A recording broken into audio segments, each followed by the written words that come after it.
उन टीम से Namibia, Netherlands अरसे से खेल रहे हैं। मुझे मेरे होश का याद है 96 में नेदरलैंड्स को मैंने देखा था, उसके बाद वर्ल्ड कप में आते रहे वो। नेपाल को हराया, नेपाल बड़ी जबरदस्त फॉर्मिडेबल साइड है। क्रिकेट के लिए बड़ी अच्छी बात है, खुशाइन बात है इटली का जीतना। देखिए, मैं मोहम्मद कैफ को ये सिर्फ कहना चाहता हूँ कि भाई आप कम से कम मेरी नज़र में ऐसे प्लेयर हैं कि मैं आपकी रिस्पेक्ट करता हूँ। अच्छा, ठीक है ना। दूसरे जो हैं वो जिस किस्म की हरकतें करते हैं, आप भी अपने आप को उस कैटेगरी में, मेरी नज़र में उस कैटेगरी में ना लेके आएँ। लेकिन आज आपने जो बात की है, मेरे ख्याल में आप भी इरफान पठान की कैटेगरी में आ गए हैं, ठीक है। आप भी हरभजन सिंह की कैटेगरी में आ गए हैं, और कुछ अरसे बाद सहवाग भी आ जाते हैं बीच में, आप उस कैटेगरी में भी आ गए। तो मतलब यानी मुझे बताएं, अफगानिस्तान कब से खेल रही है? क्या वर्ल्ड कप जीत गई कोई? बांग्लादेश कब से खेल रही है? कितने इवेंट जीत चुकी है वो? मतलब एक नेपाल की टीम ने अगर इंग्लैंड की टीम को वक्ता डाल दिया एक मैच में, तो आपने इतनी क्रिकेट खेली, जो कि मैं ये वर्ड जब अपने पाकिस्तान के प्लेयरों के लिए यूज़ कर सकता हूँ कि आपने गुल्ली डंडा खेला है, तो फिर आपने भी, मेरे ख्याल है क्रिकेट नहीं, आपने भी गुल्ली डंडा ही खेली है, ठीक है। मतलब यानी इतनी क्रिकेट खेलने के बाद आप इस किस्म की फजूल सी बात कर रहे हैं कि जी सेकंड एशिया टीम नेपाल। मतलब मुझे बताएं, आप लोगों के मुंह से पाकिस्तान की तारीफ क्यों नहीं निकलती? हो सकता है घर पे पथराव वगैरह हो जाए। बिल्कुल बिल्कुल, मसला ये है, इनको प्रॉब्लम ये है, क्योंकि देखिए उसकी वजह है, क्योंकि इनको प्रॉब्लम ये हो सकती है, इनका उठना बैठना मुश्किल हो जाएगा इनके लिए, इनको कोई अपने साथ बिठाएगा नहीं, खास तौर पे इनका। बिल्कुल, खास तौर पे इनका, या इन्हीं जैसे लोग, आप समझ गए ना, इन्हीं जैसे लोग जो हैं, उनका उठना बैठना मुश्किल हो जाएगा कि यार आपने पाकिस्तान की साइड कैसे ले ली।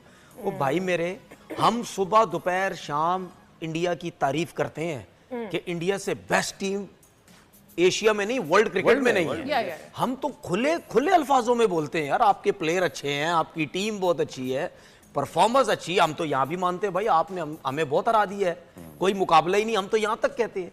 लेकिन आपको ये क्या तकलीफ क्यों होती है कि ये नहीं कह सकते कि इंडिया के बाद सेकंड बेस्ट टीम पाकिस्तान की है? और मैं कैफ को ये कह सकता हूं कि भाईजान, अगर आपकी भी अगले 10 साल तक जिंदगी रही, मेरी भी अगले 10 साल तक जिंदगी रही ना, तो सेकंड बेस्ट टीम पाकिस्तान ही रहेगी, या कोई पता नहीं है, एशिया की पहली टीम भी पाकिस्तान बन जाए, इंडिया सेकंड पे आ जाए। क्रिकेट का कुछ पता नहीं है, टैलेंट का कुछ पता नहीं है कि पाकिस्तान में बहुत ज्यादा टैलेंट है, इंडिया में भी है। लेकिन ये टाइम आपको नहीं पता कि एक टाइम 5 साल बाद, 6 साल बाद ये टाइम आ जाए कि यार पाकिस्तान इंडिया को हराने लग गया है, फिर इंडिया सोचने लग जाएगा। लेकिन वो 10 साल बाद भी याद रखना कि मेरे जैसा बंदा उस वक्त भी नहीं बोलेगा कि नेपाल की टीम सेकंड टीम है, मैं उस टाइम भी बोलूंगा इंडिया सेकंड टीम है, पाकिस्तान पहले नंबर पे और इंडिया सेकंड टीम है। मतलब यानी क्या लोग हो यार तुम लोग, क्या लोग हो। ये हम ना बात रिकॉर्ड करके रख लेंगे, और 10 साल बाद हम खेल का जुनून 100 सीजन जब कर रहे होंगे ना इंशाल्लाह इकट्ठे, नहीं, तो फिर वो बात निकालेंगे और इनके हम जरा खेल का जुनून अगर ना भी घर पर नंबर तो होंगे ना हमारे, उस पे हम कह देंगे देखो 10 साल पहले हमने ये बोला था। एसेट्स में लिखवा लेते हैं, we are here, we are not here, we are here और अप देयर, ये जरूर हम चलवाएंगे। देखो एक चीज, 4 साल बाद मेरी बात हो रही है ना कि बाबर आजम अगले वर्ल्ड कप में भी होगा। एंड स्क्रीन बहुत ब्रूटल है, you know, you said this, ये ऑन रिकॉर्ड आ गया है, जब ऐसा होगा people will remember that anyway. आपको याद होगा बाबर, नेदरलैंड्स के अगेंस्ट मैच था और बाबर आजम इतना अच्छा नहीं कर पाए थे, और उनसे रिक्वायर किया जा रहा था कि यू नो वो हिट्स लगाए, थोड़े से छक्के वगैरह लगा पाएंगे। कैफ उस वक्त कमेंट्री कर रहे थे, और कैफ ने बहुत ही ब्रूटली एनालाइज किया था बाबर आजम को, एंड ही सेड ये बैट्समैन ही नहीं है छक्कों वाला, ये बैट्समैन ही नहीं है जिसकी गेंद बाहर जाएगी, इनका काम ही स्ट्राइक रोटेट करना है और अपनी टीम को अगर जिता सकते तो जिताना है। This was his comment. We would never, हमारे कमेंटेटर कभी इतने ब्रूटल नहीं होते, इंडियन क्या किसी भी प्लेयर के लिए इतने ब्रूटल नहीं होते। बीइंग ऑनेस्ट और बीइंग काइंड में थोड़ा सा डिफरेंस एक होता है, वो उसको हमेशा मेंटेन करते हैं। आपको नहीं लगता है, कभी कभी मुझे लगता है तरस भी आता है हमें ये सोच के कि आपको अपनी मुल्क में इन रहने के लिए ये इतना ज्यादा करना पड़ता है कि अदरवाइज आपके पास कोई ऑप्शन नहीं है। देखिए मसला सारा ये, एक ज़माने में ना आपको अक्लमंदी की को इल्मी गुफ्तगू करनी होती थी, अब आपको तो आपको नापा जाता था कि काबिल आदमी है बेहतर। अब जितनी बोंगी या पंजाबी में कह लें चबले मारेंगे ना, उतना आप मशहूर होंगे। तो आसान तरीन तरीका है जो वो कर रहे हैं, वो कमेंट्री में भी यही कोशिश हो रही होती है, और अब ये जो उन्होंने बात की है ये उन्हें भी पता है। ये बाबर को उन्होंने कहे छक्के, उन्होंने कितने छक्के मार लिए अपने करियर में, मोहम्मद कैफ ने वो, अगर आप वैसे बात करें वो बेचारे आप देखें ना, अभी एक वो जो ऑनलाइन एक शो में भी वो आए थे, Absolutely. वो नजर आ रहा था जितने बड़े प्लेयर साथ में उनके बैठे हुए थे, वो बेचारे बस इसलिए आ गए थे कि उनके दोस्त हैं। ये उनके इसलिए आए थे कि उनके दोस्त हैं। बाज़ वक़्त बड़े आदमी आपके दोस्त हो जाए ना, आपका भी गेम बन जाता है। तो ये उसमें फिट होने के लिए अब ये सब कुछ करेंगे तो ये चलेंगे, ये चलने के अब लिए वो कर रहे उन हैं। दोस्तों ने भी जो जिस शो की बात कर रहे हैं ना, उन दोस्तों ने भी उसको बात चिपका दी थी एब्सोल्युटली कि एंकर को, होस्ट को क्या बोला कि सारी जिंदगी आधी से ज्यादा क्रिकेट तो ऐसा फील्डिंग खेला ही है। वहां भी चिपका दी थी बात। हम इस जय हिंद, स्वागत है दोस्तों आपका हमारे चैनल पर एक और लेटेस्ट वीडियो में। तो दोस्तों, पाकिस्तानी मीडिया की एक से एक लेटेस्ट वीडियो देखने के लिए प्लीज़ आप हमारा चैनल ज़रूर सब्सक्राइब कर लीजिएगा। आपको हमारे चैनल पर रोज़ाना एक से एक नए वीडियो मिलते रहेंगे दोस्तों। कभी भी ऐसा नहीं होगा कि पुराना वीडियो चिपका दिया जाए, और ज़्यादातर हमारी कोशिश यही रहेगी कि पाकिस्तान के मेन स्ट्रीम मीडिया के एक से एक बढ़िया इंटरटेनिंग वीडियो लेकर आएँ। आपको पता ही है दोस्तों, पाकिस्तानी मीडिया की भारतीय टीम पर काफ़ी पैनी नज़र होती है और किस तरह से ये हर एक मैच के बाद पाकिस्तानी मीडिया का रिएक्शन आता ही रहता है। तो अब दोस्तों, जिस तरह से भारतीय टीम खेल रही है, आज आपने देखा होगा कि नामीबिया के खिलाफ भारतीय टीम ने 210 रनों का स्कोर बना लिया था, लेकिन उसके बावजूद भी ऐसा लग रहा था कि 40-50 रन भारतीय टीम ने कम बनाए हैं, क्योंकि दोस्तों टीम इंडिया ने अपना स्टैंडर्ड ही ऐसा बना दिया है कि 250 प्लस का स्कोर होना चाहिए। लेकिन उधर पाकिस्तान का देखें तो पाकिस्तान, आपको पता ही है, नीदरलैंड जैसी टीम के सामने किस तरह से घुटने टेक रहा था, लेकिन वो आखिर में एक उनके भाई मशरफ ने आकर कुछ छक्के लगाए, उसकी बदौलत वह मैच जीत पाया। तो दोनों टीमों की दोस्तों तुलना तो कहीं भी नहीं की जा सकती, लेकिन पाकिस्तानियों को उम्मीद है कि कभी ना कभी तो हमारा तुक्का लगेगा। लेकिन इतने सालों में कभी भी आईसीसी टूर्नामेंट में ये भारत को हराने में कामयाब नहीं हुए, तो मुझे लगता है कि इस बार भी इनका सपना ही रह जाएगा। आपको क्या लगता है दोस्तों, कौन सा भारतीय ऐसा खिलाड़ी होगा जो पाकिस्तान के लिए सबसे ज़्यादा मुसीबतें खड़ी करेगा और उनसे मैच छीन लेगा? कमेंट करके ज़रूर बताइएगा। चलिए करते हैं वीडियो स्टार्ट। सर, मैं अभी देख रहा था वेदर, तो 15 तारीख को सुबह और दोपहर तो बारिश बता रही है। क्या है इस वक्त सिचुएशन वहां पे अफजाल? थोड़ा अगर वेदर का आप बताएं हमें पहले तो।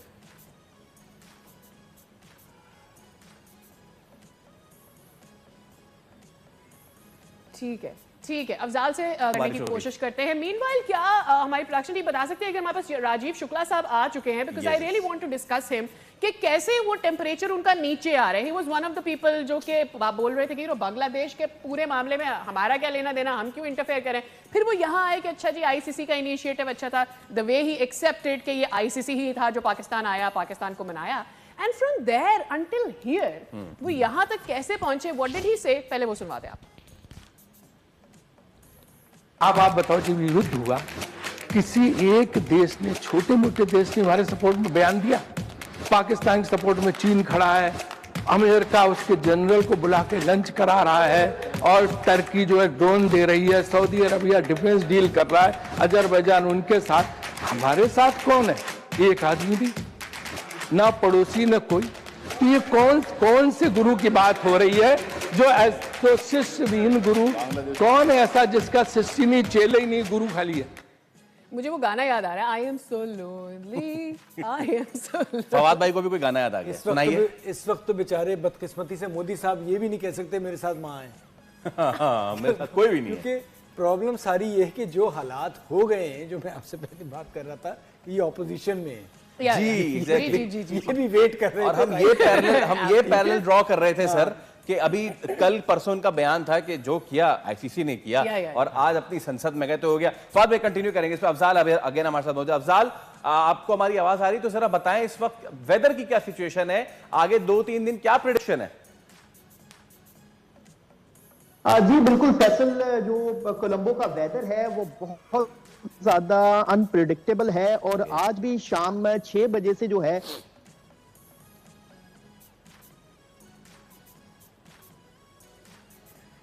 मुझे तो ऐसा लग रहा है कि weather is not just humid, it's also freezing. It's freezingly humid. Let's try Afzal on call, because ये बात करना भी बड़ा जरूरी है। We have entered the consolidation part of the show and let us जनाब launch into it. Yes, consolidate. अच्छा, मैं थोड़ी सी अगेन बात अगर करना चाहूँ दोबारा से, तनवीर भाई, बहुत सारी चीजें टोन डाउन हुई हैं। आपने देखा इस बार वो मौका गाना भी नहीं बनाया उन लोगों ने इस बार। तो क्या हुआ है ऐसा? विक्रांत गुप्ता की भी टोन जो है डाउन हो गई है, और वो भी कह रहे हैं, सुनील शेट्टी कह रहे हैं कि यार राइवलरी तो बड़ी अच्छी है, ये वही है जो फिल्में बनाते हैं, बॉर्डर के पास आके जो है वो नारे वारे लगाते हैं। तो क्या असेस क्या है आपने, क्या हुआ है? देखिए राजीव शुक्ला साहब को तो ये भी अब सोचना चाहिए, इन्होंने जिन जिन का नाम लिया है उनको बोला अब तो बांग्लादेश भी नहीं है, अब तो वो भी साथ नहीं है। ठीक है, बात ये है, इसीलिए तो हम बार बार बोलते हैं कि अपने इस दिमाग के अंदर चीजें बिठाओ और रिकॉल करो कि ये मसले मसाइल हुए क्यों। मतलब जिस कंट्री का क्रिकेट में इतना ताल्लुक नहीं है, अमेरिका, वहां से मैसेज आ जाता है कि भाई आपकी वजह से क्रिकेट बर्बाद हो रही है। ठीक है, चले जी, वो नहीं करते, वो तो हमें पता है कि आपने अमेरिका का नाम क्यों लिया, क्योंकि आपको तकलीफ हो रही है कि वो पाकिस्तान की बात करता है, सब कुछ करता है। पहले आपकी थी, अब आपसे जान छुड़ गई है। अब जो इनको छोड़ रहा है ना, इनको तकलीफ हो रही है, वो वहां से ये क्यों हो रहा है, ये क्यों उसका साथ दे रहा है, वो क्यों उसका साथ दे रहा है। भाई हम तो पहले दिन से बात कर रहे हैं, हम अभी से बात ही नहीं कर रहे। जिस दिन से तुमने बायलेटरल सीरीज हमसे खेलने से मना किया, ठीक है, उस टाइम से हम बोल रहे हैं कि भाई पॉलिटिक्स को मत क्रिकेट में लेके आओ, ये आगे चल के आपके लिए बुरा हो जाएगा। ठीक है ना, तो ये लोग तो इन्होंने तो समझा नहीं, इन्होंने समझा बस हमारे पास सब कुछ है, हम सब कुछ कर लेंगे। भाई अब वो टाइम नहीं है, ये समझने की कोशिश करो। कोरोना के बाद, मैं बार बार सबको बोलता हूं, कोरोना के बाद 2020 में आया था ना, 2020 में शायद कोरोना 2020 में था, 2020 में, उसके बाद से सोशल मीडिया इतना एक्टिव हो गया है, उससे पहले नहीं था, क्योंकि बाहर आप निकल नहीं सकते थे, लोगों ने घरों पे बैठ के काम किए।